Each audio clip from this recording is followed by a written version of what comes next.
ሰዓት ማርፈድ ካልቀረ ቢያንስ ሸሚዝን ለቅለቅ አድርጋ ትመጣም። በቀደም የገንዘብ መቀጮ ደርሰዋል አይደል? ይሄ ደግሞ የመጨረሻ ማስጠንቀቂያ ነው። ወደ ኋላ አንተ ቢነገር አያበኝ የሳልኩትን እየሞከርኩ ነው። የ5 ዓመት ልጅ አለችኝ። እናቷ በቀደም ነው የሞተችባት። ለሷ ለተለንትቼ ለሊት ምግብ እሰራለሁ፣ ወስጄ በቆያ አደርሳለሁ፣ ስመለስ መጣት ይዛለሁ። እዚህ ቤት ወጥቼ ደግሞ አምሽቼ እሰራለሁ ብቻዬን። መሰናበቻ እሺ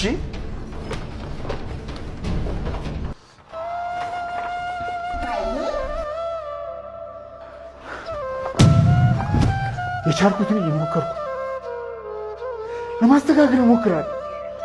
ለልጄ ስትል አታባር እየሞከርኩ ነው።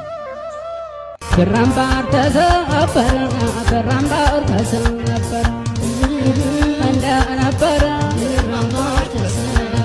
ከታረቀው ሰበረ አረገው የኛማ ልጅ ሰው ካፌ ገብቶ በበላው ይላል። ቦሌ አካባቢ ካፌዎች፣ ሆቴሎች ምናምን አሉ አይደለ? እዚህማ ካፌ ገብቼ ይበላለሁ ምናምን ይላል። እኔ በዛ ጋር ማታ ላይ ወክ እያደረግኩ ፈጣሪ ደርቶኝ እዚህ ገብቼ ባስተናገድኩ። ስለመብላት አይደለም ስለማግኘት። ምክንያቱም መራብ ይደብራል። መራብ ደስ አይልም። በቃ ግን በቃ የሚያኖርህ ህልምህ ነው። ያጥራሃል፣ ትቸገራለህ። ማንም ያግዝህ የለም። አቅምህን ማንም አንደርስታንድ አያደርግም። ያለፍክበትን መንገድ ማንም አያውቅም። ሲቪ ታስገባለህ የሆነ ቦታ እንደውልላለን፣ አይደወልም። አንዳንድ ሆቴሎች ላይ በር ላይ ነው ሲቪ የሚቀበሉ። ወይ አንድ ቢሮ ሊገባ ይችላል ወይ ደግሞ ጋርቤጅ ውስጥ። ለዚህ ነው አሁን እየሞከርኩ ላይ ነው። ፊትህ በቃ ብዙ ነገሮች ውስጥ ስለመጣ ይሄ ሁሉ ነገር ነው ያወጣሁ ማለት ነው። ያ በቃ እኔ አሁን ካራክተሩን ነው አንደርስታንድ ያደረኩት። ሁላችንም እንደ ሀገር እየሞከርን እያደረግን እየሰራን ገብቶሃል። አሁንም መስራት አለብን፣ ማድረግ አለብን። የሚሞክሩ ሰዎች አሁንም መሞከር አለባቸው። ላይሳካ ይችላል፣ አሁንም ይሞከር። እኔም እሞክራለሁ። ተስፋ መቁረጥ አያስፈልግም። ታዝናለህ።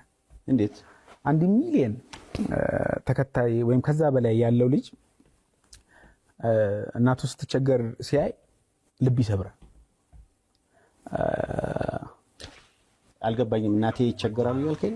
ኦፍ ኮርስ በደንብ ነው የምትቸገረው። ከዛ ችግሯን ደግሞ አያለው። ከዛ ልጅሽ ደርሶልሻል ትባላለች፣ ግን እውነታው አልደረሱም። ምክንያቱም ማድረግ አልቻልኩም። ሰዎችን እያየኋት ታረጅብኛለች። ዩሲ ያባል እያየኋት ታረጅብኛለች እና